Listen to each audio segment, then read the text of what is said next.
За та тэгээд хэрвээ дуустал нь сонсч чадахгүй ч гэдэг юм уу гэмтээ ажиллах юм бол дундаас нь гараад явж болно. Би нэг рекорд тэгээд YouTube дээр оруулах шүү guys. Гэхдээ аль болох та намайг одоо ярьж байгаа давхар цугтаа сонсоод асуух асуултууд байвал хажуудлынхаа юун дээр чатан дээрээс асуугаад явчих болно шээсаа. Тэгвэл илүү нэг юу авах. Тэгэхгүй та нөгөө рекорд би хадгалагдсан рекорд дараа нь үзэхлээр заримдаа дутуу сонсно ч гэдэг юм уу те. Яг ойлгомжгүй байгаа юмдаа хариулт авч чадахгүй ч гэдэг юм уу. Тиймэрхүү зүйлс болох магадaltaй учраас аль болох өөрөө шууд дуустал сонсохыг хичээгээрэй. За. Хэлсэн цагтаа л эхлэе да. Окей, за өнөөдөр бүгдээрэнд нь ч гэсэн орой минь. Тэг өнөөдөр болохоор та хэд fair value gap буюу нөгөө гурван лааны бүтцээс үүсдэг имбалансын тухай орох шээ. За яагаад энэ дээр орохоор болсон бэ гэвэл би одоо байнга лайв ярилж байгаа тийм. За тухайн лайв ярилцаан дээр ихэнх хүмүүст тулгарч байгаа асуудлууд эсвэл нөгөө ойлгохгүй байгаа зүйлс дээр яг нийтлэг нэг зүйл байсан. Тэр нь болохоор энэ ашиглаад байдаг fair value gap-ыг буруу ашиглаад байдаг.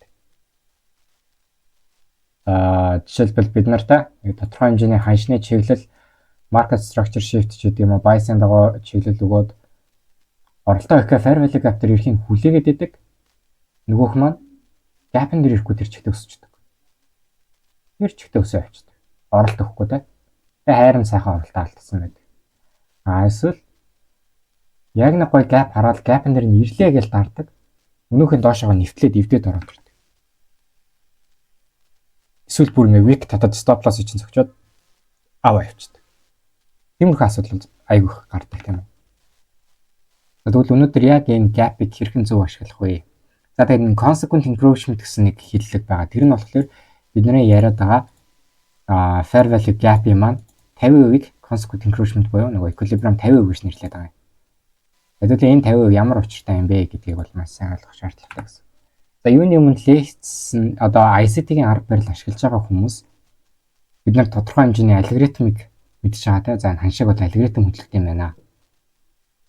За тодорхой хэмжээний чиглэл цугларсан ликвидашны хамгаахын тулд бэлэгдээгүй ордер захиалгуудыг биелүүлэхийн тулд за ханшны ард ханшиг хөдөлгөж байгаа, ханшиг зурж байгаа нэг тодорхой хэмжээний алгоритм ажиллаж байгаа юм байна. Тэгвэл яг бид нар тухайн алгоритмыг хийж байгаа үйлдэл дээрээс тулгуурлан арилжааныхаа шийдвэрүүдийг цаг тухайд нь гаргаад явж байдаг гэсэн.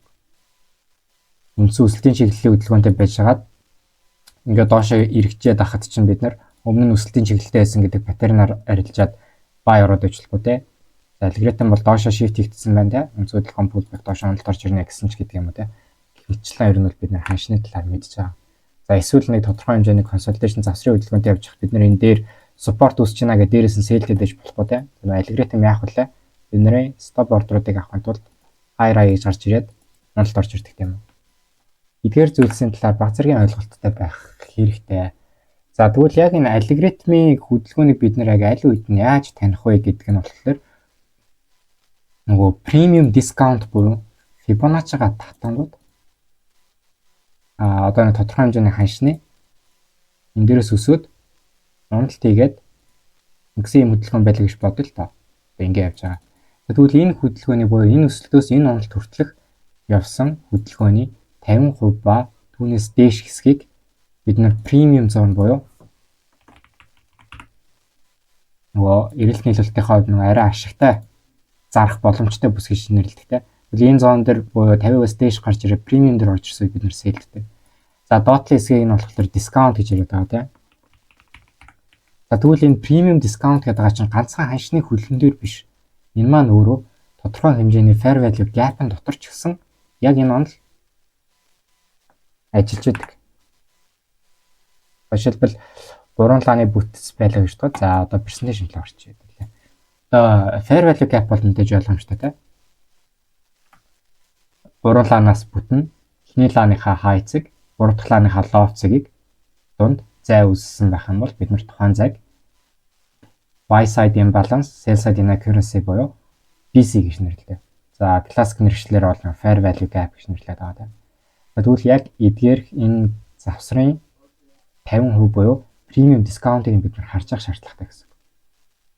За тэгвэл энэ үүссэн gap маань ямар учиртай юм гэхээр тодорхой хэмжээний хувьд ханш хүчтэй огцон импульс хөдөлгөөн орж ирсэн. Энэ хүчтэй хөдөлгөөний одоо докторгүй байдлыг ребаланс хийхин тулд буюу докторчуулгын тулд ханш маань эргэж pullback орж ирэх энэ доторх захиалгуудыг биелүүлэх шаардлагатай гэж үздэг. За ингэж байгаа нь болохоор эндээс заавал өснө гэсэн утга хэлээгүй шүү. Зүгээр энэ завсрах захиалгуудыг биелүүлнэ гэдгийг ойлгоорой. За тэгвэл бид нарт энэ gap-ыг хид хідэн төрлөөр нөхөд хөдөлдөг ойлгомжгүй төрлүүд байдаг. За миний хувьд одоо хамгийн сул fair value gap-аас аль бол хамгийн хүчтэй gap хүртэл би таад жишээ харуулъя л да. За энэ бол одоо жишээлбэл энгийн fair value gap байна да. За тэгвэл бид нар хизээч gap-ын дээр ирж явах үедээ сохроор buy sell дарж болохгүй. Зайлшгүй нэгээс хоёр лааны хөдөлгөөнийг бид нар хүлээх шаардлагатай. За энэ бол байж болох хамгийн эрсдэлтэй тохиолдол нь. Ягаад гэвэл яг хөө энэ gap ажиллахын хувьд ажиллаж байгаа. Энэ үндсэн уналтын лаа маань fair value gap-ийнхаа бодыг нэгсэндээ хүндэтгэж чинь те. Би одоо энэ зооныхоо бодигоороо эвдэлж чадаагүй те. Зүгээр доош weak гэсэн. За ICD-ийн теорем дээр хэллэг нь болохоор weak to the damage гэж нэрлэдэг. За энэ зүг бол зүгээр л damage өгдөг ямар ч хам байхгүй. Хамгийн чухал нь лааны биеийн хамгийн чухлаа. Body tell the stories буюу биеийн бүх түүхийг агуулж байгаа. За тэгвэл энэ яагаад эрсдэлтэй юм гэхээр биднэрт энд байгаа хоосон захиалгуудыг тэр чигтэн бүгднийг нөхөд ороод ирсэн учраас ханшинд одоо нэг хүсэх шаардлага байхгүй болсон байх магадaltaй. Яагаад гэхээр энэ 50% буюу нөгөө премиум дискаунтыг чинь үйл хүндэтгээд шууд унаад ороод ирж байгатай ялгаа байхгүй гэсэн үг. Энэ тохиолдолд үүсэх юм бол ихэвчлэн энэ gap маань inverse fair value gap буюу эвдэрч орж ирдэг гэсэн үг.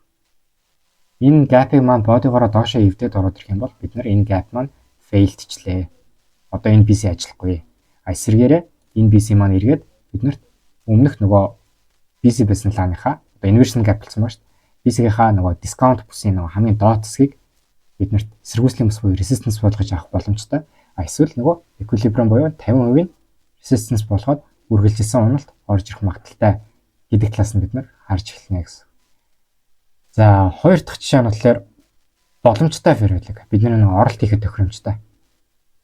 Яагаад тохиромжтой вэ гэхээр яг бид нар бодигоороо 50% нь хүндэтгээд дискаунтаас хитрээгүй бод юм хаахдаг та 50%-аас хитэрч хаагдаагүй. За тэгвэл энэ маань өөрөө юу хэлэх гээд байна вэ гэхээр энэ gap-ийн маань 50% өөрөө хүчтэй support болж өгч байна ханшин. Алгоритм бол те энэ gap-ыг бол хүндэтгэж байна. Эндээс цаашаа дараагийн лаа өсөлтийн импульсын лаа гарч ирэх юм бол бид нар энтри хийх боломжтой болно гэсэн. За энэ бол ажиллаж байгаа маань тодорхой хэмжээний өсөлт үзүүлэх юм байна. Гэхдээ still энэ эвдэрэх магадлал байсаар байгаа. Weekend ч гэсэн доошоо хоёр нь бол ороод ирсэн байна гэдэг чинь тийм ч амар сайн зүйл бас биш гэсэн. За тэгвэл эндээс арай жоохон хүчтэй fair value gap нь юу вэ гэхээр зүүгээрээ gap-а доошоо эвдэлсэн ч гэсэн нөгөө gap-ийнхаа премиум бүсийн одоо дээд хэсэг баг шүү дээ энэ хараар тодруулсан байгаа хэсэг. Энэ хараар тодруулсан байгаа хэсгийг эвдлэлгүй бодигоороо respect хийгээд дээр хаагдчих юм бол энэ маань өөрөө их хүчтэй дээшээ хөдөлгөөний одоо их дээшээ хөдөлгөөн хүчтэй ирэхийг илтгэжээдэг. Дараагийн лаа маань ноон бах магадлал өндөр. Гэхдээ бүр тийм баталгаатай 100% бол биш гэсэн үг шүү дээ, тий. Угаасаа арилжаанаар хязгаарч 100% баталгаатай юм гэж байхгүй. За энэ нөхцөл болохоор дараагийн лаа маань яг энэ премиум бүсийнхаа дээр хаагдах ч гэдэм юм тий. Эсвэл нь equilibrium буюу 50% respect хийгээд зүгээрээ чивдэхгүй ч юм бодгоор ивдэхгүй гарч ирж байгаа юм бол бид нар за энэ өсөх магадaltaй байна гэдэг нэг long арилжаанууд хараад байж болно гэсэн. За одоо энэ бол хамгийн байж болох хүчтэй gap-уудын нэг. Иймэрхүү candle-ийн бүтц үүсэх юм бол би бол орхоос арга байхгүй те. Энэ хамгийн хүчтэй гэдгээр бол биш. Гэхдээ ер нь бол тодорхой хэмжээнд дараад үсгэд ямар ч асуудалгүй. Эний арын candle дээрээс шууд арчхад боломжтой гэсэн. Яагаад тэгэхээр зүүн маань доошогоо gap-а эвдэлж битлээгүй. Энэ юу гэдэг вэ гэхээр энэ gap маань өөрөө маш хэмжээний absorption хөдөлгөөн байгаад байна. Order flow ашигладаг хүмүүс бол тийм absorption гэж яриад байгаа шүү дээ. Захиалгуудын тоо дуусаад тэрний дараагаар үндсэн өсөлтийн чиглэлийн хөдөлгөөн эхэлдэг шиг тийм үү. Тиймэрхүү онол байгаад гэхдээ яг тэрнтэй адилханаар бид нар харж болно гэсэн. Энэ gap маань ерөнхийдөө тэр чигтээ энэ уналтын хөдөлгөөнийг absorb хийгээд авцсан. Тэгээ лаа маань хаагдахтаа өөрөө бас дээр нь хаагдсан байна гэдэг чинь энэ бол нэлээд хүчтэй сигнатур хэлтгэл болж байгаа юм. Тэгэхээр бид нар энэний дараагийн лаан дээрээс ороод магадгүй оролт хийлээ гэж бодох юм бол стоп лоссоо магад гапийнхаа доош гэдэг юм уу. За ер нь бол хамгийн баталгаатай стоп лосс ер нь бол буруу лааны бүтцийн гапийнхаа хамгийн доод төр бол тэр нь тавих байдаг. Гэхдээ мэдээж энэ хүн сигнатур бүрэлдэхүүн бүрдээд байх юм бол заавал тиймтэй бага рискээр ордоос илүү энэ гапийнхаа доор стоп лоссоо тавьсан байхад зүгээр байдаг.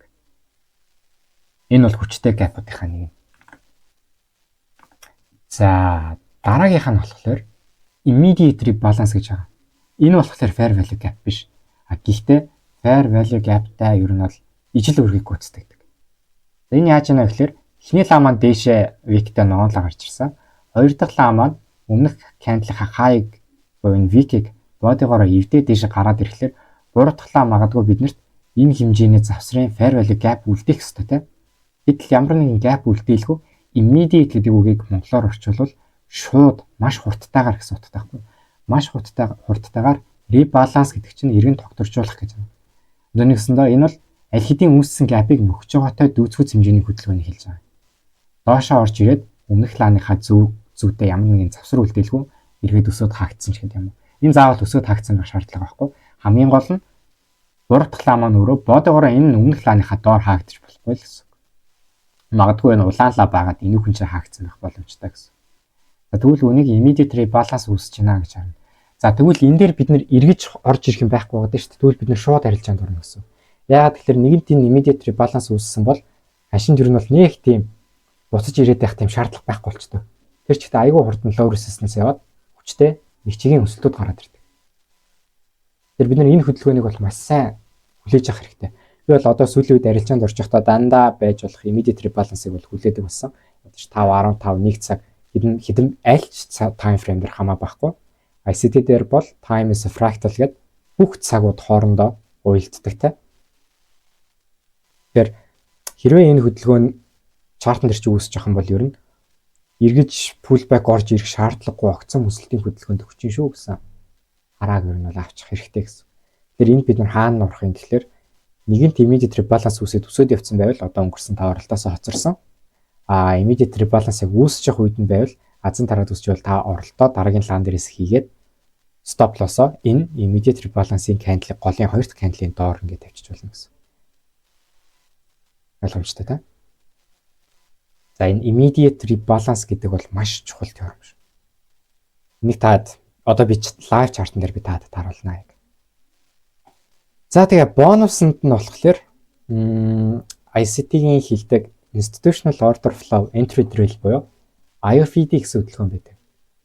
За миний хувьд хамгийн хүчтэй, хамгийн хэрэгтэй гэж боддог нь энэ. Gap руу зүүн премиум хэсэгт дөнгөж орж ирчээл буцаж татад хаагдаад өссөн өсөлтийн хөдөлгөөн. За энэ бол яадаг вэ гэхээр нөгөө Institutional Order Flow гэдэг нөгөө алгоритм байгаа шүү дээ. Тухайн алгоритмын Entry Drill буюу яг бүх захиалгууд нь идэвхждэг хэсэг гэсэн. Заавал хашийн доотлын дискаунт руу орж ирэх шаардлага байхгүй. Бишээ орж ирж татаад хаагдаад шууд өсөлтийн хөдөлгөөн өгсөн бол энэ бол IOFD байна гэж харна. Бид нэр энэ үеийг би IOFD үүснэ гэж хизээж бид нар таамаглаж чадахгүй. Заавалчгүй дараагийн candle-аар нь л бид нар бодлого авна. Тэгвэл энэ immediate rebalance-тэй мөн адилхан эргэж ирэх шаардлагагүй, ийшээ дахиж орж ирэх шаардлагагүй.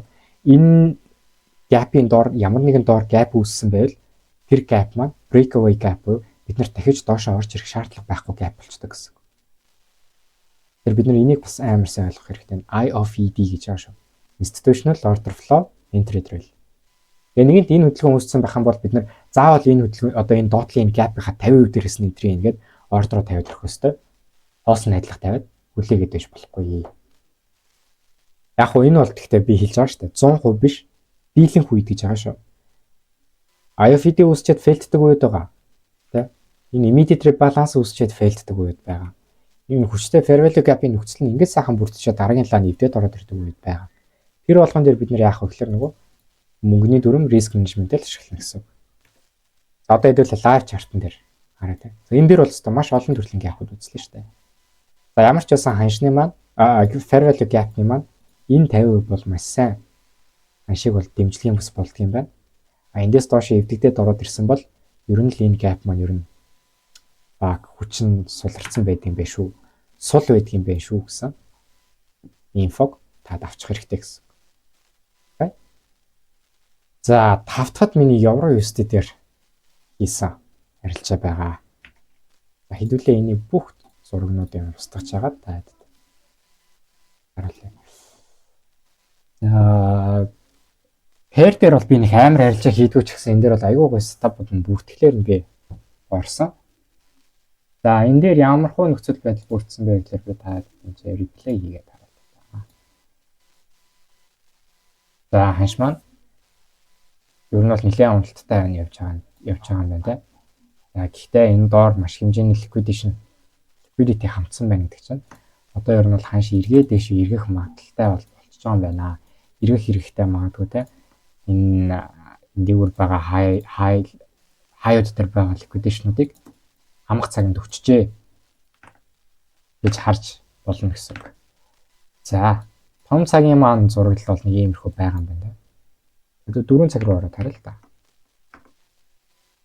За 4 цагийн structure нь болохоор дээшээгээ market structure shift хийгээд market maker buy модель маягийн хөдөлгөөн үүсгэсэн байна шүү дээ. Одоо энэ хайрууд дайрнаа гэх. За тэгээ энэ хөдөлгөөнүүд явж хагаад юу нэг сар үе. За 2 сарын сүүлд хөдөлгөөн чаана гэлээ. Авшаа 5 дахь хөдөлгөөн чинь 7-ны байсан юм шүү дээ. 7 хүртэл явж байгаа шүү. За энэ доошо дахиад sell side хамаад үндсэн өсөлтийн хөдөлгөөнүүд нь орж ирж байгаа жишээ нь. За энэ дээр бид нарт equal high үлдээсэн байгаа ханш. Энэ дээр бид нарт хамах хэвээр high байсаар байгаа да. Ер нь бол нэлээд өсөлтүүд хүлээлтэнд орцсон байгаа.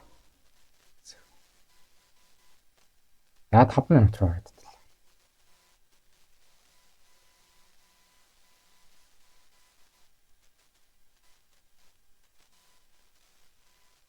Автоотор чинь 14 байж байсан дээ.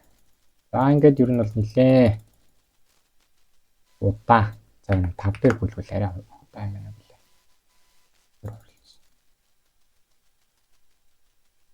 За энэ өсөлтийн хөдөлгөөнөөр би ямар ч оролт хийгээгүй, угаасаа анзаарч хараачгүй байсан. Индекс арилжчихсан. Та дахь өдөр ягаад ч юм нас дээрч дээр алтан дээрч дээр гоё стопууд нэг амар бүрдэхгүй байсан учраас дээрүүд нэг хальт орж харсан.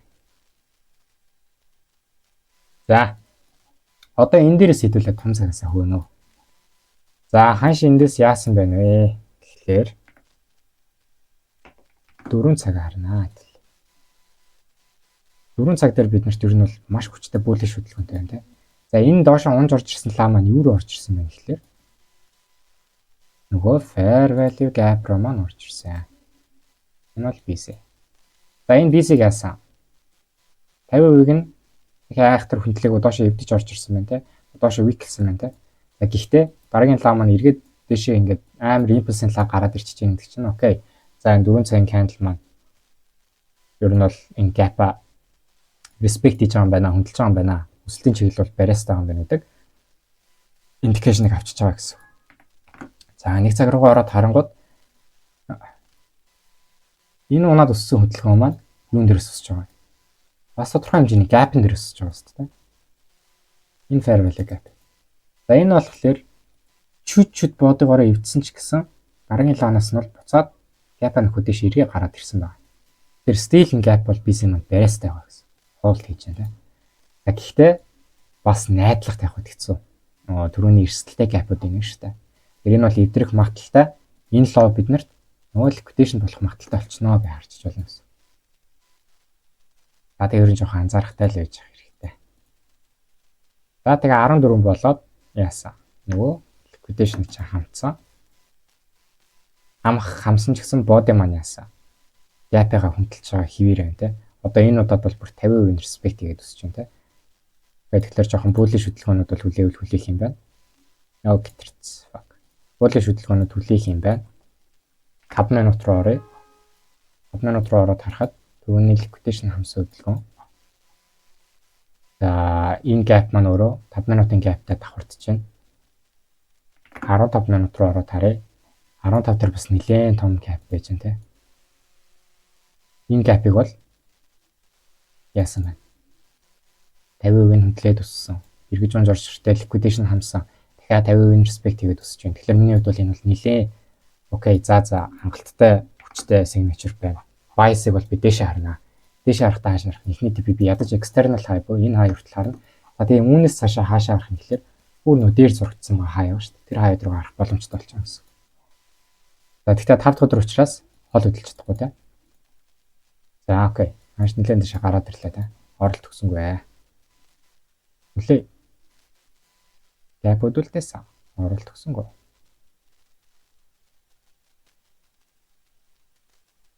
За хаяа авчлаа.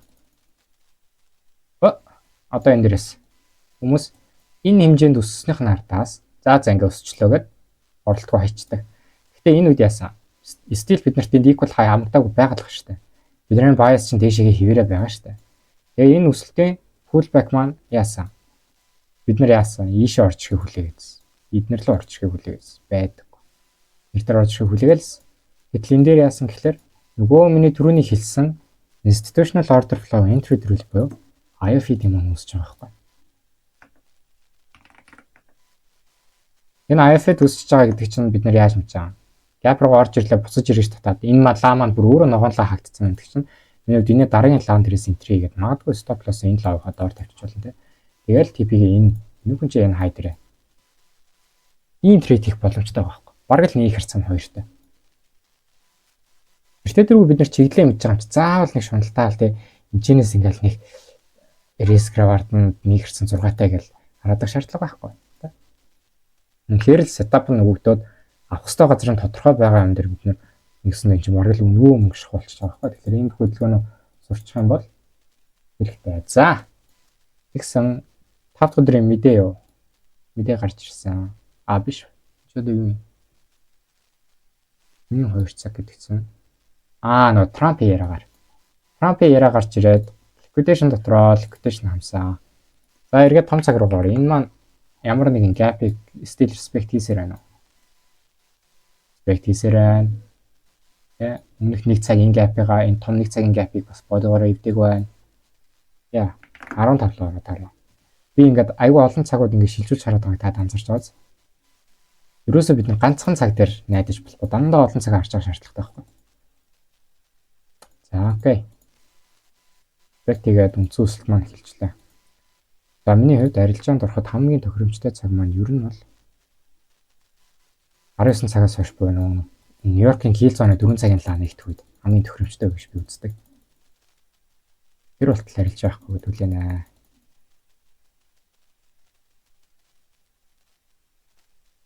Окей.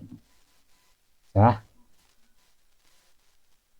Нилээ өсөө гараад ирсэн. Бидний нөгөө стил авах гээд байгаа хай маань авдаагүй байсаар л bias маань дэше ивэр. Ханш маань ерөөсөө доош эргээгүй. Өсөлтийн gap-уудыг нэгч биднэрт inverse болгож өгөөгүй те. Өсөөл байгаад байгаа. Vital руу стил хүчтэй байгаа л. Тэр бид нар order flow дагах хэрэгтэй, тренд эсрэг арилжаанд орчлоо том цагийнхаа хөдөлгөөнийг хөндлөсөөр л авах хэрэгтэй. За тэгвэл одоо бид нарт anticipate буюу арилжаанд орох боломжит цэгүүд маань хаана байна вэ гэдгийг анзаарна. Огт нөхөдөөгүй байгаа gap-ууд дээр ирэх магадaltaй шүү дээ. Энд нэг BC байна. Энд нэг BC байна. Огт хүрээгүй байгаа те. Энд нэг хүрээд өссөн BC байна. Эдгээр зоонууд руу ирэх магадaltaй гэдэг. Яг нь бол нүдээ нээлттэйстэй ажиглаж явах хэрэгтэй гэсэн. За ингээд цагаан нэг 5 минут руу жижигсгээд харсан чи энд бид нарт нэг gap байж байгаа.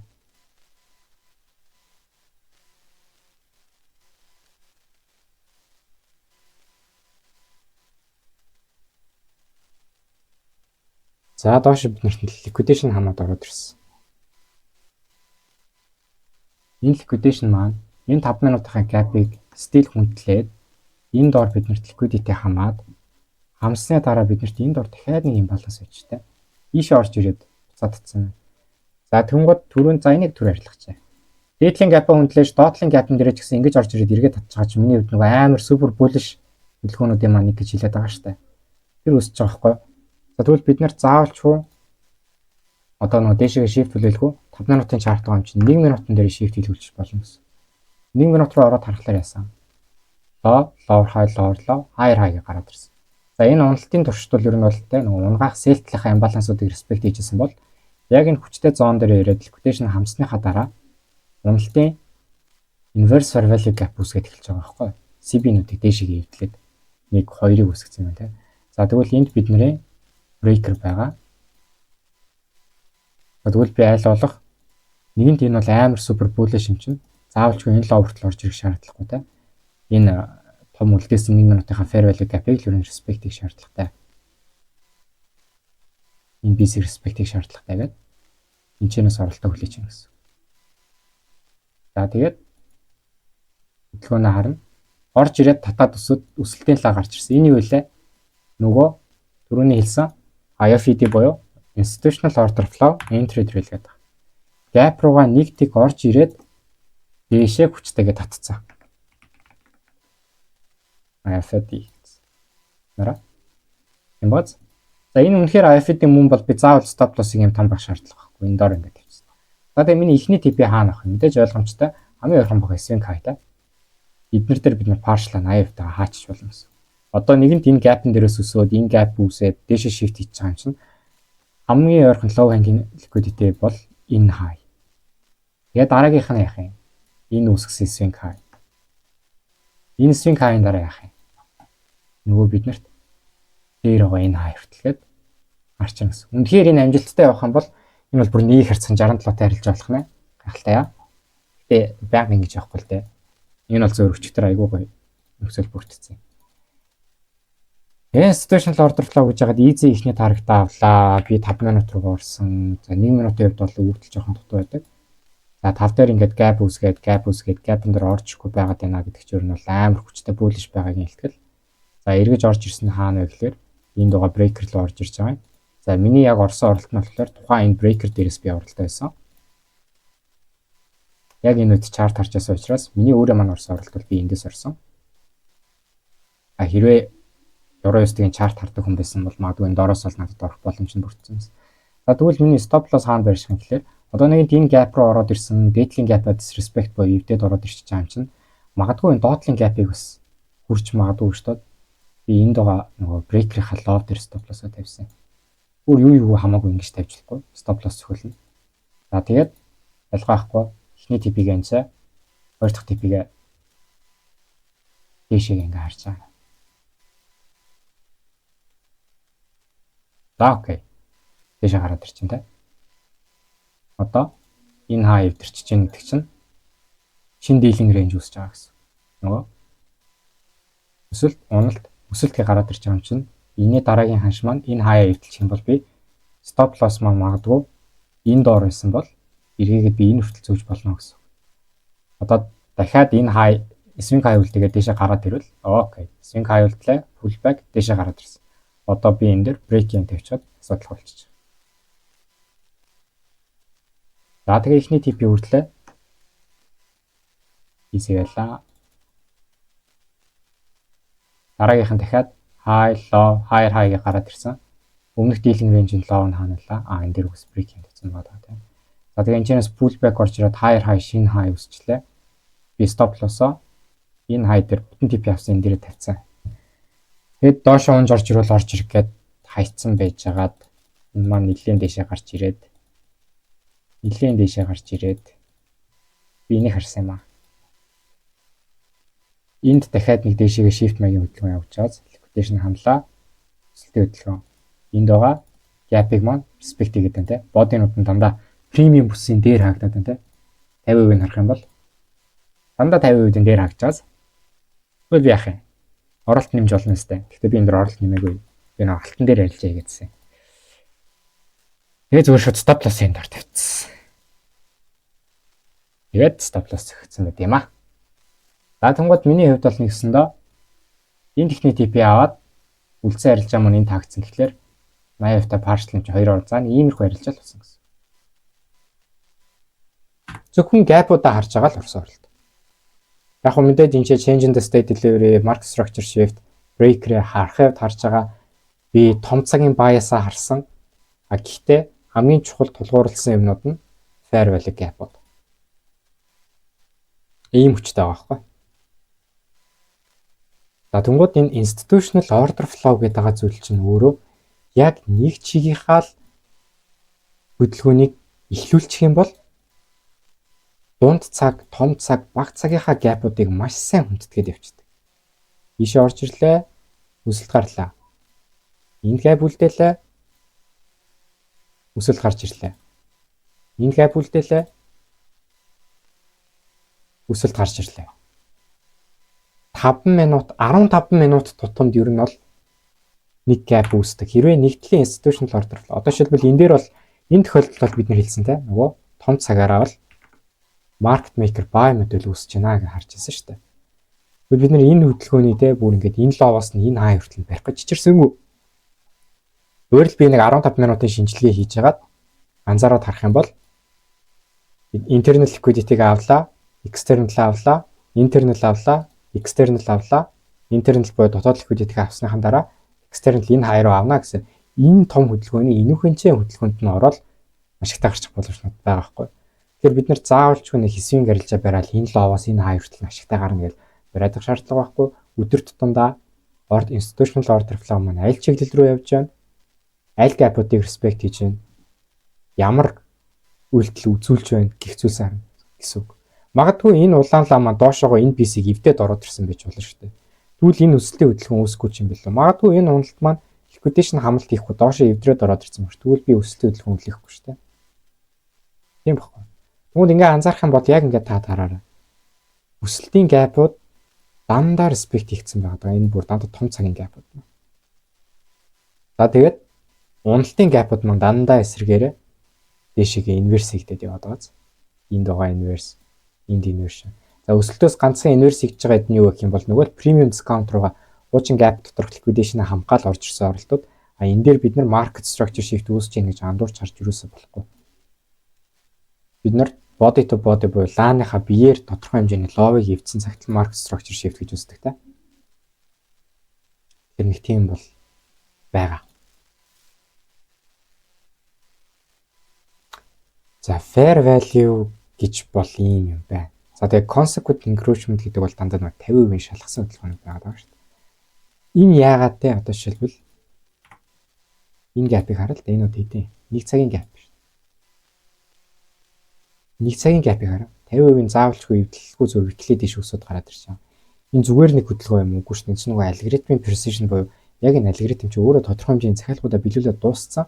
Ханш маань өөрөө өсгөөд байна гэсэн илтгэлэл хэлээд байгаа байхгүй. Хантай. За тэнгууд нөгөө алтан дээр орсныг харилж байгаа гэж байна. Би энэ immediate balance-ийг юу гарч ирэхгүй энэ юм дээр харагддаг. Оо энд бэ штэ. Нөгөө immediate balance гэдэг түрүү ярьсан штэ. За эдрийг устгах чинь. Энд харагдаж байгаа байхгүй. Нараа уналд орж ирээд нарт яасан. Лоо үүсгэсэн. Энэ лоо liquidation хамсан арай хамаагүй байна. За энэ уналд орж ирлээ. Хамсан liquidation-ууд нь энд нэг swing low авсан байна. За тэгээ ингээ өсөлтүүд нь ер нь бол нэг fair value gap-уудыг түрүүн respect хийгээдсэн шүү дээ.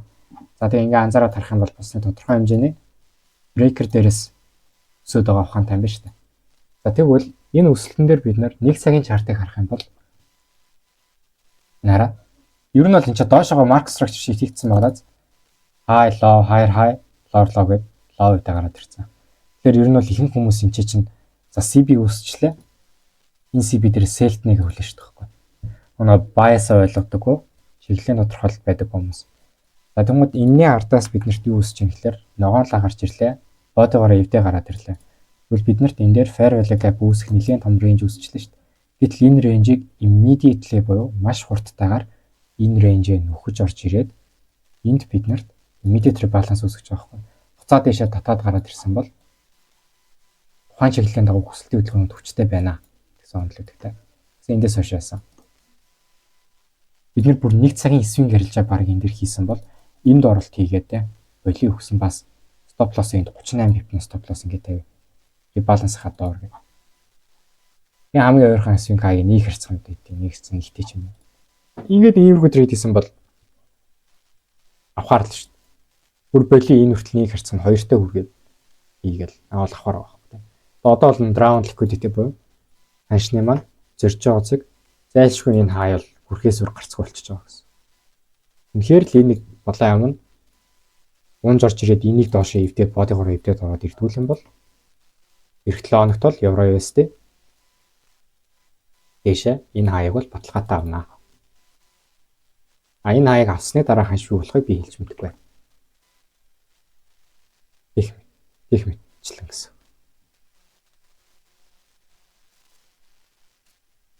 За, ойлгомжгүй юм байна уу guys? Асуултууд байна уу? Асуултаа очиж байна.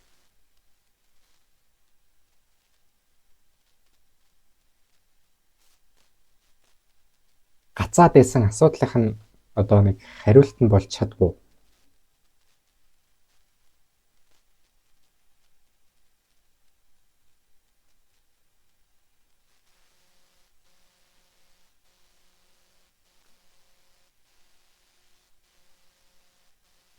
Хай. IFD юу? За би IFD-ийн жишээг би харуулъя. Энэ бол гэхдээ нэг амар байнга үсээд байдаггүй. Тэгээ ер нь бол үүсэх юм бол айгүй тэр чигтээ огцсон хөдөлгөөн хөдөлгөөнүүд байгаад байгаа юм. За жишээлбэл за 1 цагийн чартан дээр Nasdaq дээрх үүсдэг юм да.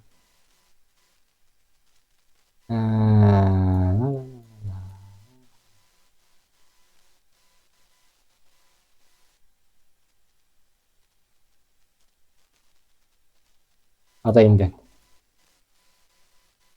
Энд биднэрт 1 цагийн маш том BC байна те.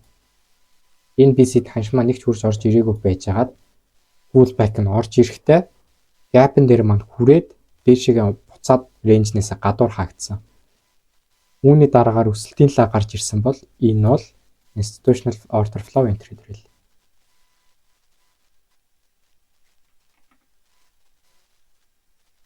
IFD гэж нэрлэнэ. За тэгвэл энэ үүслэе гэж бодоод бид нэр яах юм? Автоматар хамгийн easy drawdown liquidity буюу ханшны хөрцөг бол энэ хаяа гэж ойлгочих хэрэгтэй. Энэ өсөлтийг нь үүсгэсэн swing high хаана тэр хаялал бид нар харж байна гэсэн. Ийм easy. Эсвэл иймэрхүү тохиолдлууд бас байна. Энэ харагдсан.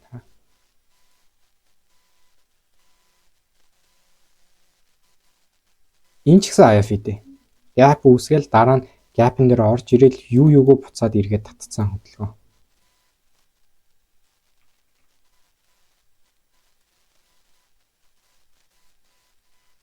Доош орж ирлээ. Premium business хэтрээгүй. Эхний range-н дээр орж ирээд буцаж эргэж татаад хаагдахтаа өөрөө дээшээ хаагдсан бол энэ бол institutional order flow entry дээр л. Үүний дараа бид нар хамгийн ойрхон take profit буюу ханшны авах ёстой цэг маань зүүн талаар хамагдаагүй байгаа liquidation юу вэ? Энд байна те. Энэ бол easy юм а гэж харчин гэсэн. За боли энэ дэндүү ойрхон байна те. Тэгвэл өөрч шаар. Ер нь IFD-ийг ингэж ашигладаг. Энд байна.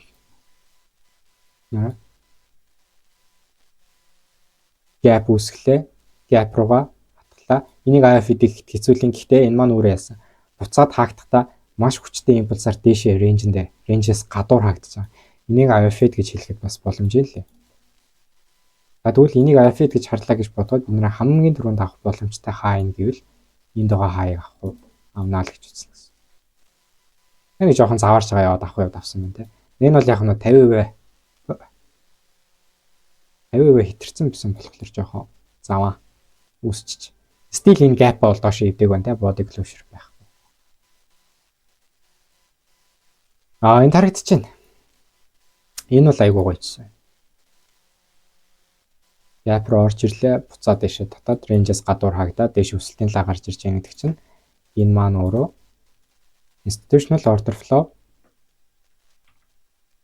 entry drill. Энэ дээрээс ханш огцон өсөлтийн хөдөлгөөн үүсгэнэ. Тэгээ би эндээс оролт хийх юм бол эхний удаадаа gap-ныхаа 50% буюу 50% доор тавьчихсан. За тэгээд нэг higher high үсэтэй failure swing хийгээд ч юм уу дэшээ market structure shift хийх юм бол бид нэр break-in тавьчих болно. Эсвэл энэ IFD жоохон risk reward өндөртэй үзье гэх юм бол энэ low-ийнхаа доор тавиад энэ high хаана ингээд харчиж болно. Гэтэ энэ бол би ганцхан 1 цагийн чарт харж байгаа те. Энийгээ бид нар олон цагийн шинжилгээгээ давхар хослуулад хийх юм бол магадлал өндөрсөн гэсэн. Хэдэн удаа шалгавал хүчтэй, хэдэн удаа шалгавал хүчгүй болно гэсэн үг байхгүй шүү. За хэд л бол fair gap хэд шалгаж болно. Бүрэн насаараа шалгаад ивдэл чаддгүй gap-ууд байсаар л байдаг. Ерөөсө хизээч хүчгүй болно гэсэн юм бол байдаг. Шаардлага харахад хэрэггүй болно л ер нь хэрэггүй болтго юм дөө gap чинь.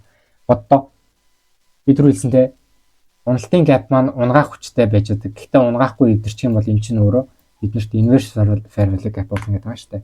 Одоо жишээлбэл энэ уналттай те. Энэ уналтын үүргээ гүйцэтгэх гэсэн үү? Ханш маань хурж ирээд унахыг доош унсан байж тээ. Үүргээ гүйцэтгсэн. Гэхдээ ханш маань эргээд дэшээ эвдээд гараад ирсэн байгаа нь яаж байгаа юм? Биднэрт inverse gap үүсгэж штэ. Тэгээ inverse gap-а яасан? Эргэж орж ирээ шалгасан биз дээ.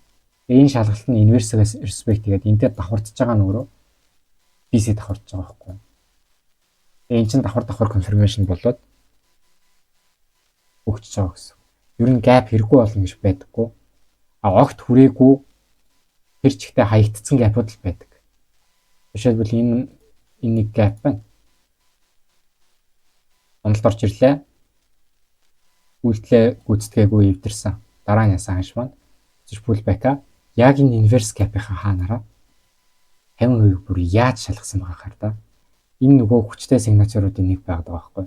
Тэгээ эн чинь inverse болсон юм чинь бид нэр төсөлтийн чиглэлтэй хэрэгтэй болчихсон гэсэн үг шүү дээ. Тэгвэл бид нэр эсрэгээр яад эндээс оролт хийж болно шүү дээ. Заавал тэр дээдлийн IF-ийг шалгуулах гэдэг. Тэгээ stop loss-ын inverse хатаа орчтой. Bucket ойрхон хай энэ хай тэргээл ингээл scalp хийж болох. Gap-ыг ер нь бол ингэж ойлгох хэрэгтэй. Үгүй ээ, change in the state хэлээр болов. CIST шүү. CIST чинь болохоор нөгөө өсөлт уналт биш ээ, уналт өсөлт уналт гэчээд энэнийг жоох өсөлт үзүүлээд энэнийг жоох уналт үзүүлчихлээ гэж тэл тоо. За тэгвэл энэ уналтын турш чинь 2 3 дараалсан улаан лаа явагдаад дууссан байгаа шүү дээ доошоо. За энийг нэг улаан болгоч доошоо нэг 2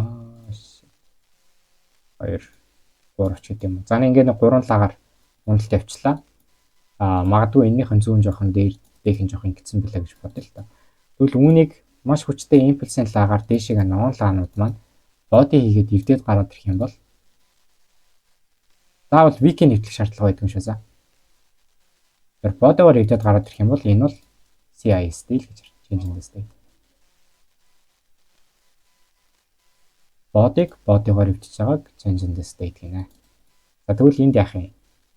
Тэгээ тэргөө энэ уналтынх нь өсөлтийн лаа нэг жижигхэн лаа байгаа шүү дээ. Тэгэхээр өсөлт уналт өсөлтөй гараад ирж байгаа юм чи энэ дараалсан 3 улаан лаа чинь өөрөө биднэрт ордер блок болоод өгчдөг. Тэгвэл нэгэнд энэ хөдөлгөөн үүссэн бол заавал shift үүсгэх шаардлага өөр энэ дээр risk entry буюу эрсдэлтэй арилжаанууд нээж болдог гэсэн. За жоохон сэдвээсээ хазаачлаа. Энийг change in the state гэж нэрлэдэг байгаа шээ. Яастай. Нэ бичлэг YouTube-д орох уу? Орноо.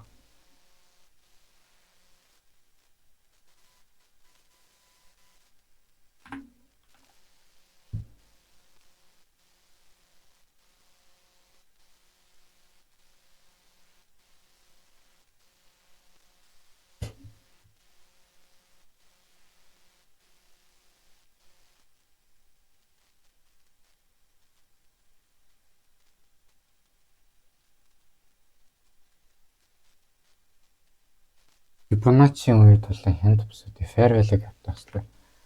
Одоо жишээлбэл хэдүүлээ нэг жишээ авъя. Зургуудаа устгах чи.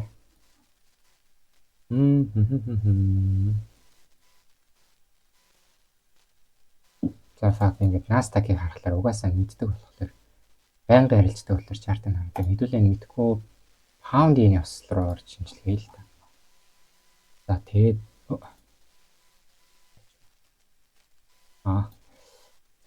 за нэг рандом нэг өдөр сонгож аваад яг Жамкагийн асуултанд хариулъя. За миний хувьд за pound yen дээр Нью-Йорк дээр ярилцах тэр байд юм бол доо. За яг үзээд үлээ.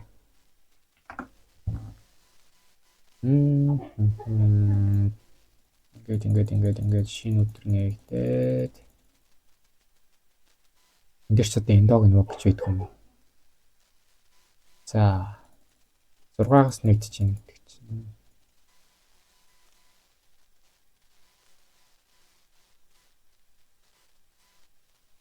За одоо энийг нэг өсөлтийн тренд үүссэн баг шиг байна шүү дээ. Дээшээ нэг failure хийгээд гараад ирсэн. Энийг бол дээшээгээ shift гэхэд боломж юм те. За энд ингээд gap, fair value gapтай байна те. Тэгвэл би Fibonacci-гаа доод зүүнээс нь дээд зүүн хүртэл би ингээл татчихтай. За тэгвэл энэ 50% байгаа шүү дээ. Энэ 50%-аас доод бус чинь бидний дискаунт буюу бид нар энэ доод бүсээс л аливаалах байдмаар байгаа шүү дээ. Тэгвэл энэ дискаунт дотор байгаа энэ BC-ийг биелэхээ юу ч гэсэн тэмдэглэхээ тэмдэглэж байна. За тэгээ өмнө 50%-тай маань overlap хийгээд буюу давхардж байгаа энэ gap-ыг ч гэсэн тэмдэглэж байна. За тэгвэл окей, ойлгомжтой. Миний хувьд бол энэ хоёр бүсээс л байдвал хамгийн тохиромжтой байна. За тэгвэл энэ хоёр дээр давхардаад биднэрт өөр ямар PDR-ыг нэмэр болж байгаа юм? Энэ breaker block гэж шүү дээ. Яа?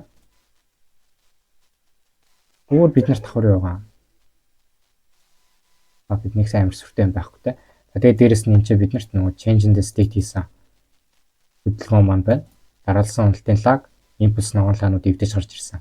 Тэгвэл энэ улаалаач өөрөө биднэртээс order block-ийг үүрэг гүйцэтгэж чинь те. Тэгвэл надад энэ gap нь бол илүү доошоо эвдэрэхгүй байх магадaltaй байна гэсэн онцлог авч байгаа. Тэгвэл заавал энэ dotling gap руу орж ирэх шаардлагагүй. Энэ маань өөрөө breakaway gap болох магадaltaй байна гэж харж байсан. Гэтэ эдгээр бүгдээрээ бид нар магадaltaар авч үзэж байгаа те. За тэгвэл 5 минут руу оръё. 5 дээр надад юу байна? Тэгээ 5 болно жоохон доошоо. Гэхдээ энэ gap-ийнхаа 50% бол супер респект хийж байгаа юм те. За яг хөө эхний оролтын дээр орж магадгүй энэ дээр ярилж байдаг бол stop loss-ын дор эхний типигээ би энэ хай дээр авнаа.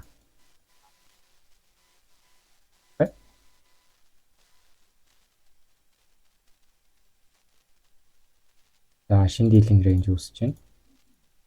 Одоо энэ хай хэвдрүүл би break юм тавьчихна. Энэ хаяг л хэвдчих хэрэгтэй байна те. За энд бол биднэрт нэг inverse gap үүсгэсэн байна те 5 минутын дээр.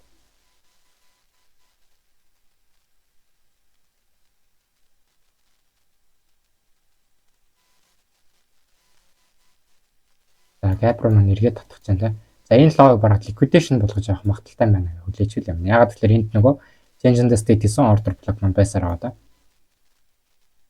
За окей, эхний харилцаа stop loss болж байгаа бол хоёр дахь харилцаа үлээн гэсэн.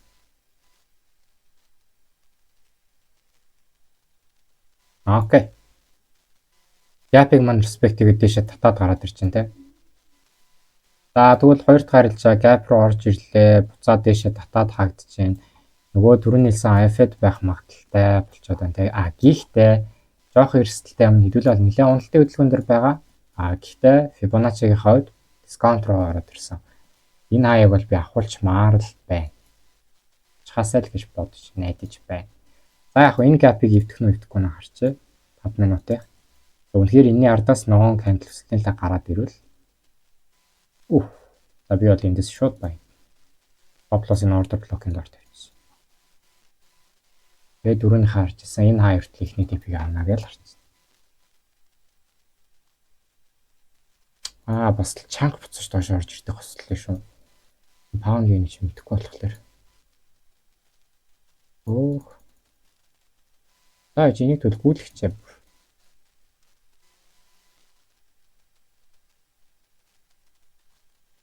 Энэ гэхдээ ингээд эвдэхгүй байгаа л агаз. Та нэг анзаараар.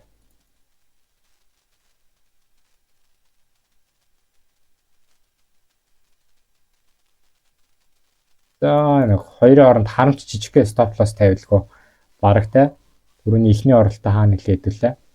Энд хийгээл ингээл тавьсан. Gap-ийнхаа доор ингээл тавьсан байсан бол авахаас юм шүү те. Жохон risk reward маань багасчдаг болохоор би энд иймэрхүү юм жохон дургуй байгаад тий. Баясаа мэдж байгаа ч гэсэн хөдөлгөөн маань явцдаг үед надад аягүй их байгаад дээ шүү дээ. Тэр чинь болохоор би зүгээр л нөө risk reward-а бодоод тэгээд тий. Тэгээ энэ dotling gap-нд бол угаасаа хүрсэнгүй те. Гэхдээ энэ gap маань бол үнэхээр үүргээ супер гүйцэтгэлээ. Саяны дээр IF-д мөн үү биш үү гэдэг дээр жоохон гонигтай алдаа гарлаа те. Тэгвэл бид нар ийм уналтын хөдөлгөөнд үргэлжилсэн уналт хүлээх юм бол Fibo-го татж агаад дискаунт доторх gap-уудаа эхний дугаарт тэмдэглэж магадгүй энэ бүгдээр ийм gap байж болно шүү дээ. Бүгд энэ дээр байгаа. Энэ чинь өөрөө CB те. За тэгвэл магадгүй энэ ч дахиад нэг MCB давхартсан байж болно шүү дээ. Энэ хоёрын алинаас нь орох нь тодорхойгүй болчиход байвал эхлээд энэ gap-ын дотор чинь ямар үйл хөдлөл үзүүлж байна вэ? Энэ gap-ыг чинь үнэхээр ихний gap-ыг чинь respect хийж чадчихвэ үү? Failure хийж гэнэ үү? Immediate rebalance хийж гэнэ үү? Gap-ууд inverse хийж гэнэ үү? Тэднийг харж. Тийм хийхгүй дөхөө байхгүй тэр чигтээ өсөлттэй байгаа байвал энэ дээдлэлд анхаарал хандуулчихна. Тэгээ энэ өвдий дээр 0.6 0.78 дээр ирсэн тохиолдолд доошоо энэ ч магадгүй shift хийж болно те. Shift хийхээ байг энэ дээр нэг gap үлдээгээд BPR ч гэдэг юм уу те. Нөгөө BPR үлдээгээд энэ дээрээ сунж болно. Хамгийн гол нь тухайн gap-ийнхаа бид нөгөө түрүүний хэлсэн 50%-ийг маань шалгах гэж байна уу, шалгахгүй байна уу? 50%-аас дээшээ эвдрээд ах юм бол ер нь эвгүүтнэ. Тэр тохиогоо л авчих хэрэгтэй гэсэн. Тэгээд энэ маань үргэлжлсэн бол хамгийн ихний ойрхон TP бол юм. Тэгээд том зургаараа бид нар доошоо магадгүй бүр өөр лавд руу харж байна те. Тэгж л ослуулж эхэлнэ да.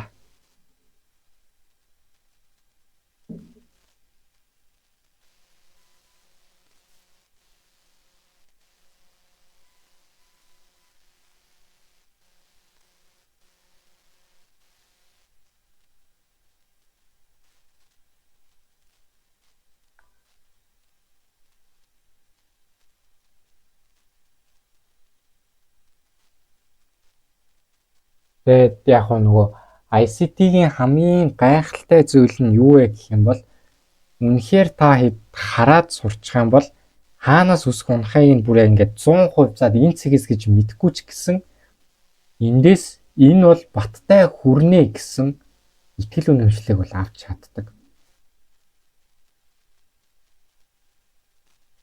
Тэр бол үнэхээр easy байдаг гэсэн.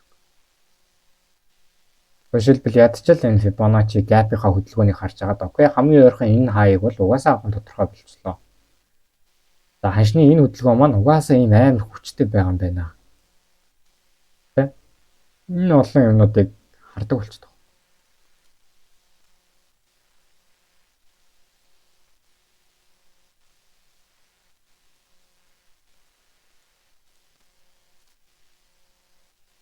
Би нэг 10-аад хүнд бас нэг өөрөө уяараа заасан штэ.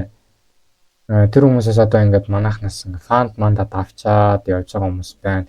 Маш шинээгээ залуу байна. Ханшны чиглэлээ бүр супер уншдаг болчихлоо. Яг ингээд үнээр хичээгээ цаг гаргах юм бол чиглэлийг бол аягүй сайн хардаг болчтой. Тэгээ мэдээж чиглэлээ харж байгаа хүн чинь тэр донд мөнгөний дүрмээ бариад 2 3 оролт хийхэд нэг нь ашигтай гарахад риск рeward-аараа тэр хүн ашигтай гараад ирдэг.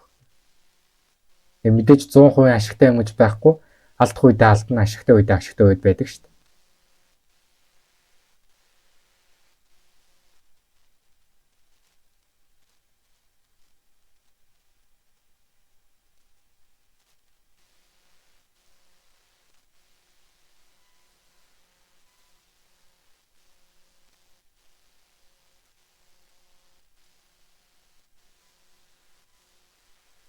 Ямар ч YouTube дээр хадгалагдана.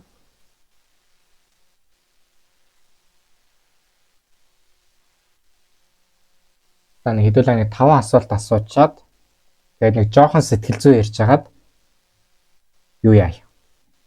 Нэг жоохон зарын чанартай хэлнэ би.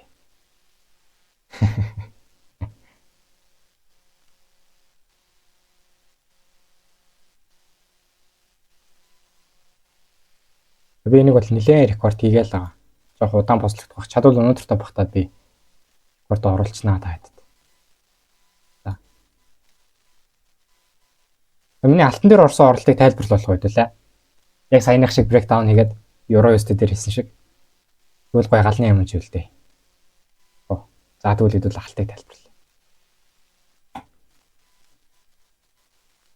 Алтан дээр магнитоохын сервер дээр тавтахад хоёр шин сууж агаад зөндөө гоё 3 гоё арилжаа хийсэн. 3 гэж худлаа ярьж байна. 2 гоё арилжаа хийсэн. Нэгэн дээр нь бол би брейк юм болоод нэгэн дээр нь бол би TP авсан. Энэ арилжаа нь энд харагдаж байна. Хоёр дахь арилжаа нь энэ хавцаанаас ороод ингэсгээ TP авсан байт юм аа. За энэ хөдөлгөөний хэтэл ярилцсанаа. За яг харсан хөдөлгөөн буюу харсан харалт маань магнитоох бодохоор хоёулаа жоохон өөрөөр харсан. За магнитоох өөрийнхөө аргаар харсан, би өөрийнхөө аргаар харсан. За эдрийг хэдүүлээ бүгдийг нь тусдагчаа. За би энд нэг стоп лосс зохиолсон. Тэр нь болохоор all time high ийм өрхөн байгаа да. all time high аваг байгаа. За тэгээд дээрэс нь бид нарт энд equal high үлдээсэн байна гэд би харцсан. Equal high үлдээчихгээ харсан чинь яг энийг юм зүүнлээ томруулаад харсан чинь нөхөр болохоор энд үлдээсэн хоёр high-га high-гээ гараад ирсэн байсан бэл. Би энийг нь анзаараагүй заяа. Энд high хийж гарч ирсэн хөдөлгөөн маань liquidation хамчиж байгаа учраас яах юм? Дахиад дээшээ гарах шаардлагагүй болчиход байна гэсэн үг шүү дээ. Ингээ харах юм бол нөгөө accumulation, энэ manipulation, доош өмсөн distribution хөдөлгөөн болчихж байгаа байхгүй. Гэсэн миний гаргасан алдаа нь юу вэ гэхээр хөдөлгөөнийг хүлээж хагаад lower high гэчихэд энэ higher high-гээ гараад ирсэн. Features дээр.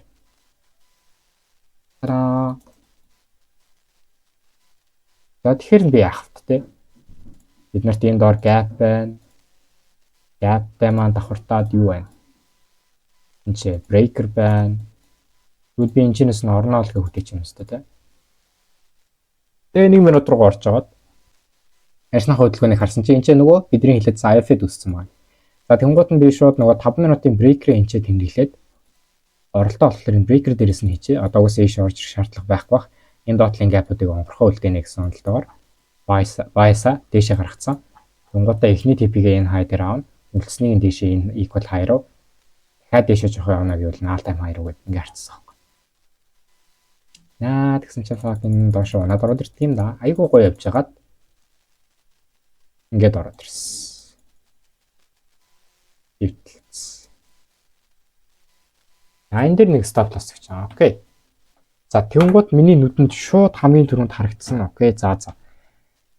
Энэ дээр ямар хөдөлгөөн үүссэн бэ гэхээр 5 руугаа эргээд ороод идүүлээ харъя л та. 5 дээр оронгууд нөгөө энэ уналтын gap байгааз.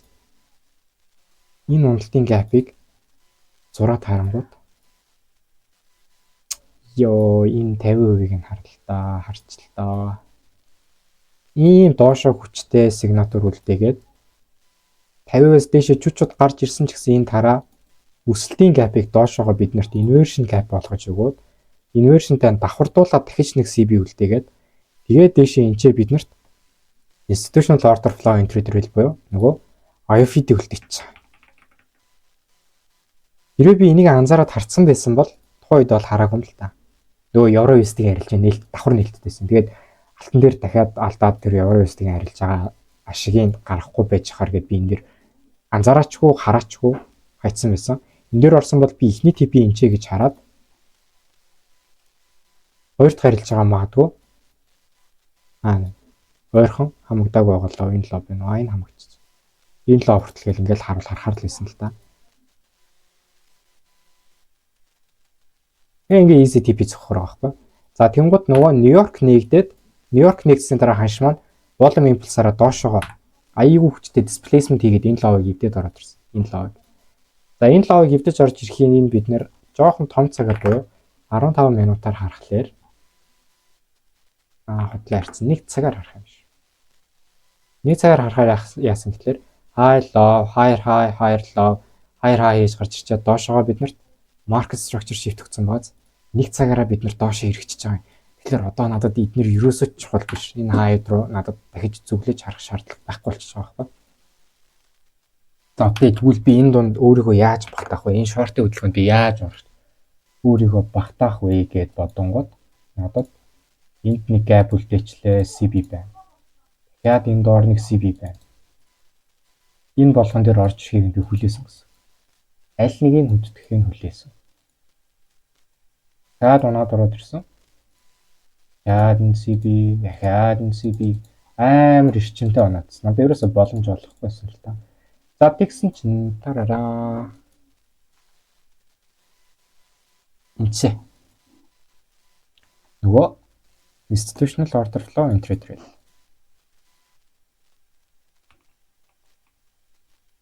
Videos. За энийг 1 минут руугаа оруулаад харах юм бол бүр best of the best.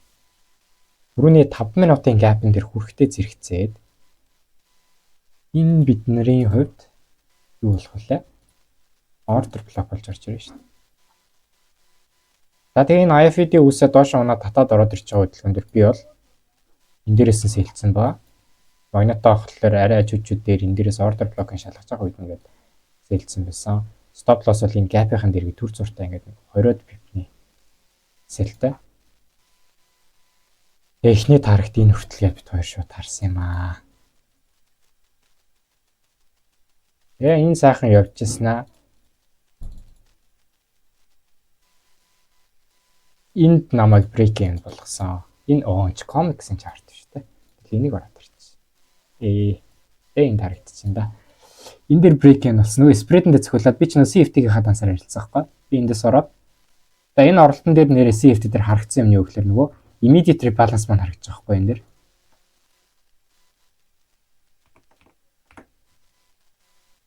Энэ чинь immediate үүссэн гэдэг доош уналт орж ирэл би immediate дээрээс нь шууд дараал. Окей. Уналт юм байна гэд stop loss энэ хүн чинь ингээд тавьсан юм аа бичсэн. Нилээн жижиг. Магнитоохоос жоохон энэ хавцаа ингээд тавьсан юмсан 20 пипнийх. Өөрөө ч дээрээс орсон байсан хэлэхгүй. Тэгээ би бол нэг энэ хүн чинь ингэж тавьчаад ханш маань уналтын хөдөлгөөн маань орж ирээд ер нь бол ихний типийг авсан. Магнитоох хавьд би бол энэ дээр partial хачаад брейк юм болсон болохоор надад ашигтай гарч чадаагүй. За тэгээ хоёр дахь нөхцөл байдлаа би хүлээсэн.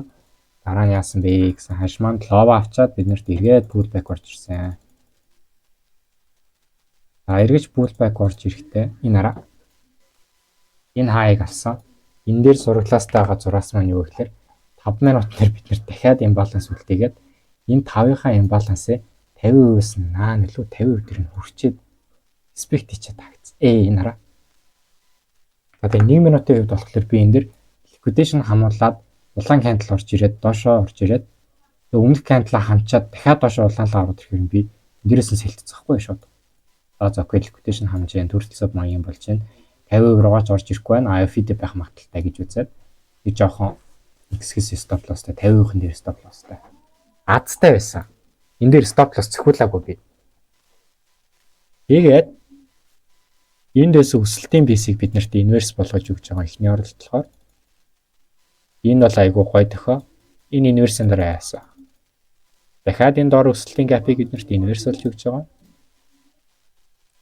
Энэ маань бид нарт CB-гээр үлдсэн. За тэгээ энэ CB-г маань бодигоороо эвдлээгүй respect хийгээд хаагдсан юм. Тэгээд үндсэн уналтын хөдөлгөөн төс.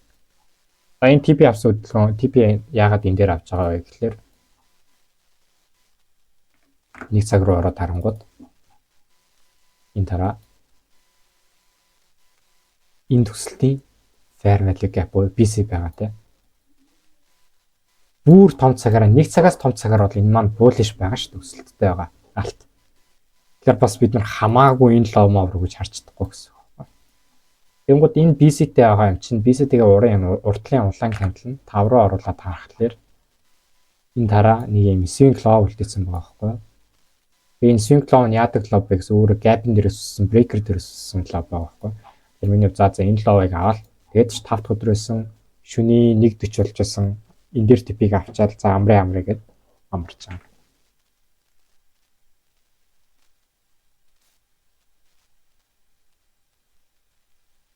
Тэгээ market structure shift гэхэд breaker block-тай давхцсан байгаа fair value gap хүчтэй байдаг. Хаана олон нөгөө PD-ээр давхардж байна. Тэр цэгүүд хүчтэй байдаг гэсэн.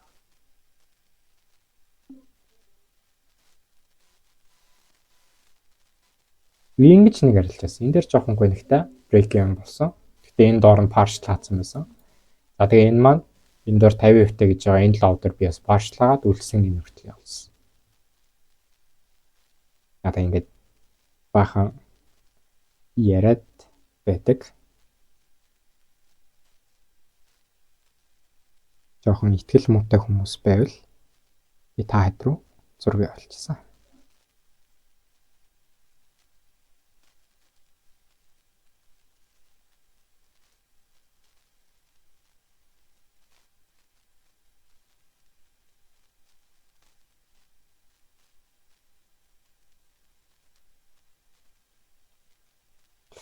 За тэр general chat руу Орос оролтын зургийг авалчлаа. Энэ дээр орсон оролт. Тэрийг хараарай яа түрүүний ярьсан оролт. Дээр нь sell ороод partial хаагдаад break юм болсон. Уналд орж ирээд дээр нь sell ороод доошо partial хаагдаад sell. TP болж.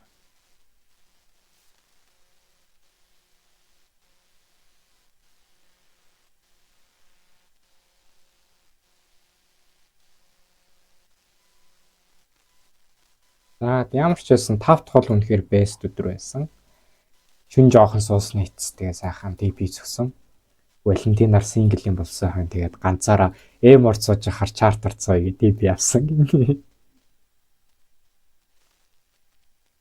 Fair value gap илрүүлэх вэ гэж fair value gap нь угаасаа 3 лагны бүтцтэй юм ингээ байгаа шүү дээ.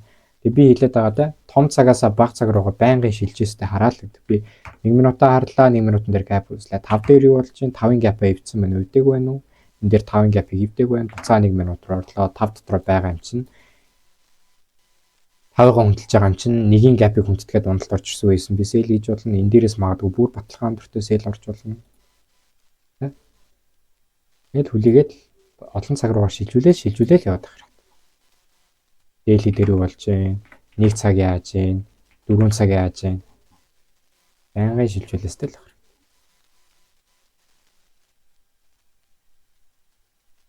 Үүдүүлээ нэгэн цаг хараад нэгэн юм дээр төвлөрөөд байгаа юм бол удлаа шүү. Я нөгөө ICT-г нөгөө нэг ажилдаггүй, болдоггүй гэдэг хүмүүс чинь яадаг гэхэлэр яг энэ олон цагийн шинжилгээ хийж чаддгүй. Тэгэхээр нөгөө bias-а тодорхойлог юм байж хаа хамаагүй gap-н дээрээс bias-эл дараад тэ 5 минутан дээр тэ CP-гийн дээшээ эвдчихэд дахад 1 минутан дээр доошоо эргэж орж ирж байгаа pull back-ийн CP-ийн дээрээс sell-дэд алдаад. Их мэдчихлээ. Хаа хамаагүй gap-н дээр орчихдоггүй.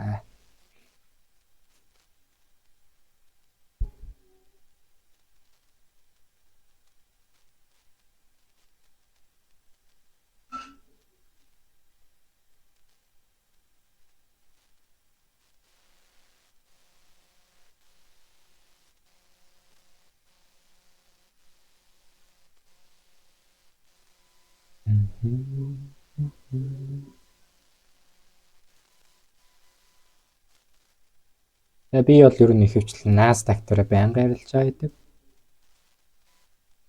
Nasdaq дээр бас би нэрийг нэг TP зөксөн юм байна шүү дээ. Тэрийг мартцсан юм. Nasdaq дээр би бүр маш удаан барьсан, ярилж байгаа маань TP авсан. Маш заваа нь явсараа байгаа TP-гээ авсан да. Бүр заваарч жагаад. Энэ доор ханш маань лоо үлдээгээд энэ маань өөрөө хаанаас өсч исэн бэ гэд харангууд энэ хараа 1 цаг дээр institutional order flow entry дээр 5 руугаа ороод харангууд gap руугаа хүрлээ биднэрт шууд market structure shift өгдөж байгаа. За тэгээ энэ shift-тэй давхар биднэрт юу байна гэхэлэр нөгөө түрүү нэлсэн BC маань байна да. За тэгээ энэ BC-тэй давхар юу байна? Breaker маань байсан тий.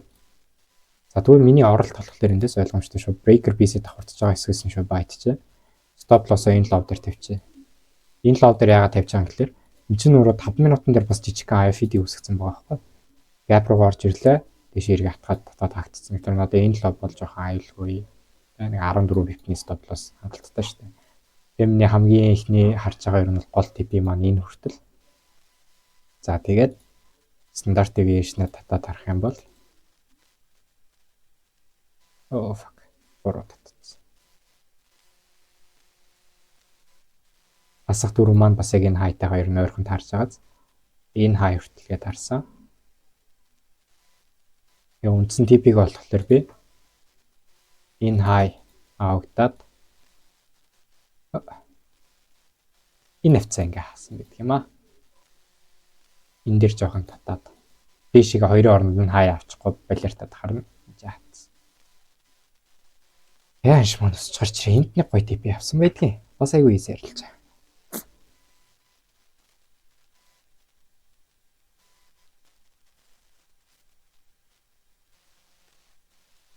Би шууд эх 7 хоногийн хөтөлбөрийг тэгж хэлж чаддгүй юм аа. Яагаад тэгэхээр нөгөө нэгдэх болон 5 дахь өдөр би арилжаа баг хийхгүй байгаа шүү дээ. Би нэгд өдрийн хөдөлгөөнөөсөө одоо юу гэх юм. Нэгд өдөр ханш юу хийсэн байд тэрэн дээрээс өөрөлж хоёр дахь өдөр маань яах нь гэж хардаг те. За тэгвэл би 5 дахь өдрийн хөдөлгөөн маань одоо нэг ингэсгээгээ дууссан байгаа юм чинь. За би нэгдлийн хөдөлгөөн дээр магадгүй жоохон sales liquidation хамах магадaltaй ч гэдэм юм. Уналт орж ирэх магадaltaй гэж харуулхаар нь. За унлаа гэхдээ магадгүй энэ хоёрыг аваад те. Энд байгаа gap-н дээрээс иргэсэн өсөлт явах магадaltaй. За бүр том цагаараа daily-гээрээ харъя гэвэл бидний хувьд features дээр штэ. Өсөн хүлээжсэн энэ range-с бол гараад ирж байгаа. Энэ range-с гараад ирчихэж байгаа юм чинь надад одоо нэг алдаа юм хийх магадaltaй хаа л гэж харж байна. Эх 7 хоногтоо багтаад хийх нь үү? Эсвэл эх 7 хоногт жоох ийшээ rebalance хийж орж ирээд ингэж гарч ирэх нь үү? Иймэрхүү юм хүлээндээ би бол. Их шууд тэгж хэлчихгээд айгүй хэцүү байдаг. Яг нөгөө Нью-Йорк дээр чинь нөгөө Аз Лондонгийнхоо хөдөлгөөнийг харж байгаа те. Азийн high low-ыг авч аваагүй нөө Лондонгийн high low авч аваагүй нөө гэдэгтэй яг адилхан. Өмнөх өдрийн high low ч гэдэг юм. Өмнөх 7 оны high low дээрээ суулж байгаа л тэгж уртын баясаа гарах бол шууд хэлэхэд айгүй хэцүү багтдаг. Яг хөө зөв шууд weekly-гээр харчих юм бол те. Окей. Өмнөх weekly-гийн candle body-г гараад ирлээ.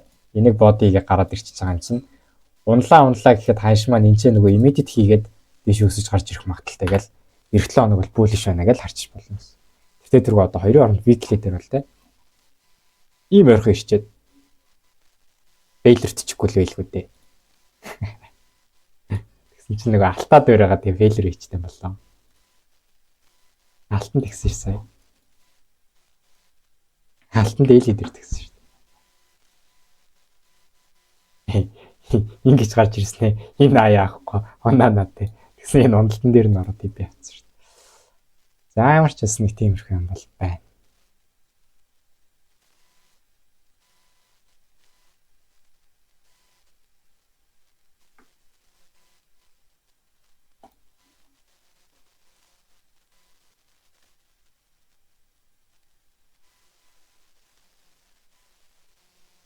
За тэгэл мэдээчтэй энэ institutional order flow, entry trail, immediate rebalance, liquidity эдгээр чинь бүгдээрээ л нэг тодорхой хэмжээний нэршлүүд яваад байгаа. Ганцхан би тэрийг нь ашиглана гэсэн байх. Би ганцхан fair value cap-аар орно гэсэн байхгүй. Тэгээ бүгднгийн л мэддэг байх шаардлагатай нэгэн талын ICD концепцийг судлаа гэдээ ороод ирсэн юм чинь. Шаардлагатай хэллэгүүдээ сураад орох ёстой журмаар нь ороод явсан нь айгүй зүгээр байх. Тэгэхгүй тэ өөр нэг support resistance ашигласнаа тэрийгээр яг хөө мөнгөтэй болж болно л доо. Ажиллахгүй биш ажилдаг те.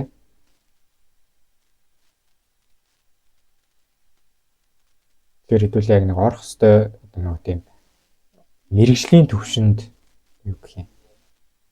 Аншиг уншихын тулд яг өөрсдөө ч гэсэн мэрэгжлийн хэллэгийг нь ашиглаад явбал илүү зүгээр байх шүү. Саки юм бичсэн те. Сүүлийн оролтон дээр ханш эргээд чот хийсэн юм шиг харагдаад байна. Бай дарахаар гинэ. Наадах чинь нөө. Тийм штэ. Change of character-ыг бид нар ганцхан тэгж харахгүй залуусаа. Тэгвэл бид нар алуулна шүү. Яагаад гэхээр за би нэг харуулъя. Нэг рүү ороод харахлаар наа. За энэ гэсэн үг шүү дээ. Энд нэг change of character хийсэн байна. Энд нэг change of character хийсэн байна. Тэгсэн хэрнээ яагаад доош унтсан юм бэ? Энэ дээр яагаад унтсан юм бэ? Том цагийн bias маань, нэг цаг маань, тэ Нью-Йорк маань өөрөө ийм хүчтэй доошогоо displacement явчаад хахад бид нэр энэ том олон CB-нүүдийн өөдөөс хизээч баядаж болохгүй. Тэрний оронд ойрхон ловууд нь хаана байна? Хөдөлгөөний дагсан хөдөлгөөнүүд арилжаанууд орох хэвээр. Энэ дээр жишээлбэл энэ бол зүгээр л liquidity хамаад төрөлсө бүсгээд унж байгаа хөдөлгөөн. Энэ дээр ч гэсэн ялгаа байхгүй. Liquidity хамлаад төрөлсө бүсгээд унж байгаа. Тайлбарлая гэх юм бол 5 минутынхаа чарт руу эргээд ороод харахад түрүүний сүүлийн хөдөлгөөн маань буюу сүүлийн оролтон дээр маань 5 минутын ийм том аимшигтай том CB-г 50%-ийн шалгаад унж байгаа хөдөлгөөнийг анзаарч хэрэгтэй гэсэн. Магадгүй хэрвээ энэ лаа маань энэ 50% эвдэхтэй энэ хаяг давхар эвдлээд гарч ирсэн бол би энийг баг зэргийн өсөлт үзүүлэх нэ гэж хараад энэ pull back-ын дээр нь Магадгүй энэ gap руу орж ирнэ гэсэн нэг иймэрхүү лон гэрэлжээнд орох боломжтой байсан байна. Түүнээс биш ханшны хөдөлгөөн маань өөрөө доошоо чиглэлийг илтгээд байгаа учраас би Sailor хэлжээндээ л орно. Бай ороход дутхгүй. Ягаад тэгэхээр ийм аимшигтай амралтын эсрэг хэдцээч баядажлахгүй.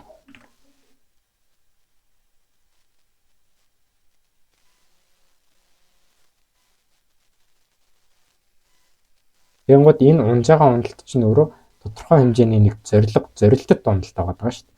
Энэ нь яахын тулд унаад байгаа юм.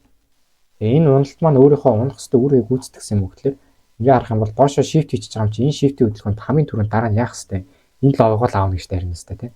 Энэ лог маань өөрөө яасан. Энэ үед авагдаагүй гэж дээшээ биднэрт change of character гэдэг mark structure shift хийх юм бол энэ чинь өөр амар найдваргүй байхгүй. Магадгүй энэ логоо авчаад дээшээ хийсэн бол бас болно тийм.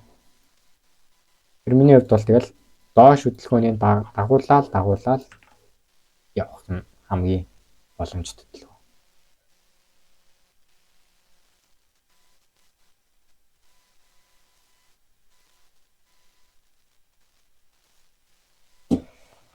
За. Юу яа. Зарын чанартай юм хэлээ гэсэн тэрнийг хэлнэ. Саяхан би одоо юу ухчлаа, Forex сонирхчдын группүүд рүү ороод харчлаа.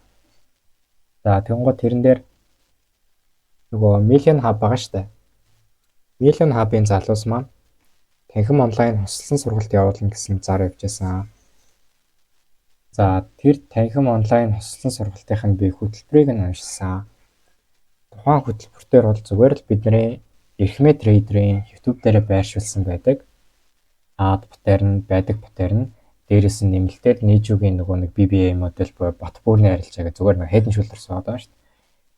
Эдгээр зүйлүүдийг заагаад тэрийг хүний $500 гэж зарч илээ. Тэгснээ тэр нь хугацаатай 45 хоног танхимаар ороод 3 сарын хугацаанд таадад онлайнаар заагаад тэгээд ардаас нь сурсан нь сураад явныз сураагүйг нь тэгээ хаяад үлдээхээр ийм хогийн юм явж байна лээ. Би тэрийг харсан. Мэдээж уурсан. Таад минь битгий тийм юм худалдаж аваарай. Би тэрийг л хэлэх гэсэн. Тэ? Дээрээс нь Million Hub дотор Niju байгаа, Zamasu гэх хай байгаа тэ. Niju маань яалаа 2500-аар хүмүүсээс инвестмент аваад copy trade хийгээд бүгднийг нэг өдрийн дотор фейлдсэн тэ. За ардаас нь Zamasu яасан саяхан бас $500 хамгийн бага дүнтэй copy trading яваад эхний өдрөө дараалсан таваалтаад бас фейлдсэн. Би энийг YouTube дээр оруулж байгаа шүү би шууд тэр хүмүүс рүү attack хийж гэсэн үг нэгсэн дөө. Эднэр өөрсдөө тэгж хүмүүсийн мөнгийг шатааж хийж ямар эрх нүрээрээ те төлбөртэй сургалт явуулаад байгаа юм. Юу чаддаг гэж юугаа заах гээд байгаа. Тийм үстэй. Өөрсдөө арилжаагаа хийгээд баядсан ч юм уу сургалтаараа баядсан ч юм уу хин мэдлээ те тодорхойгүй. Тэр манай юмыг жоохон олон талаас нь логик талаас нь аягүй сайн хараарай. Сургалт хэрвээ худалдаж авах гэж байгаа бол энэ хүн яг хаана юу хийдэг байсан байна. Үнэхээр тэ шинжилгээг л харчхад болно шүү дээ. Үнэхээр энэ хүн ICT-ийн те миний мэдэхгүй байгаад байгаа юмыг хэрэглээд байна уу хэрэглэхгүй байгаа юм те. Тийм байдаг шүү дээ. Та тэрийг аягүй сайн харчиж байгаарэ.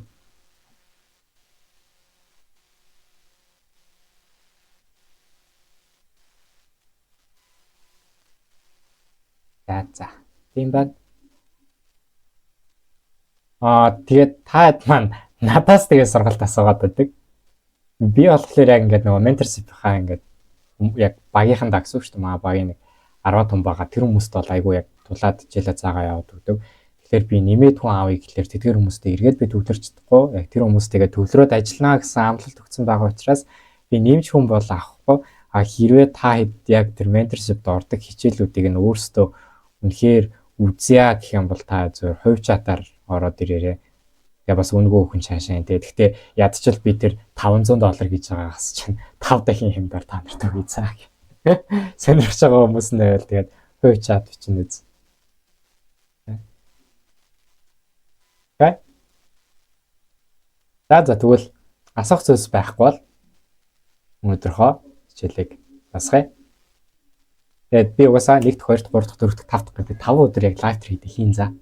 Үнэхээр яг нөгөө хувь хүний ажил таарат ч гэдэг юм уу. Завгүй үедээ би завгүй шүү за. За нэгтэд болцсон.